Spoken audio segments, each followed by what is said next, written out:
শবে কদরের রাতের আলামত হলো পাঁচটি। এই পাঁচটি আলামত যে রাতে থাকে ওই রাতে শবে কদর হয়। এটা গুরুত্বপূর্ণ বিষয়, জেনে নেওয়ার চেষ্টা করেন, না হলে শবে কদর আপনি কখনোই খুঁজে পাবেন না যে রাতটা হাজার মাস ইবাদতের চেয়ে সর্বোত্তম রাত। সুবহানাল্লাহি বিহামদি।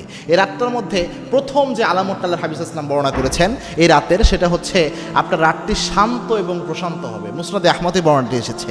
আল্লাহর হাবিব সাল্লাল্লাহু আলাইহি ওয়াসাল্লাম জানিয়েছেন লাইলাতুল কদর হবে শান্তিময় রাত।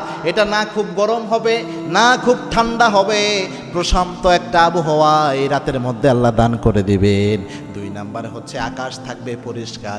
আল্লাহর হাবিব জানিয়েছেন এই রাতের মধ্যে আকাশ পরিষ্কার থাকবে। সাহাবা একরাম থেকে এই বর্ণনাটি এসেছে। তিন নাম্বার, পরের দিনের সূর্যটা আপনার অনেক বেশি নরম আলো, হালকা আঁচ আলো দিবে, একদম প্রখর কোনো আলো পরের দিনের সূর্য দিবে না। এবং আল্লাহর হাবিব সাল্লাল্লাহু আলাইহি ওয়াসাল্লাম জানিয়েছেন লাইলাতুল কদরের পরের দিন সূর্য এমনভাবে উদিত হয় যেন আপনার তা থালার মতো তা তীব্র রশ্মি থাকে না, এরকম একটা অবস্থা পরের দিনের সূর্যের মধ্যে থাকে। সুবহানাল্লাহি বিহামদি। চমৎকার একটি বর্ণনা, এটা সহিহ মুসলিমের বর্ণনাটি এসেছে।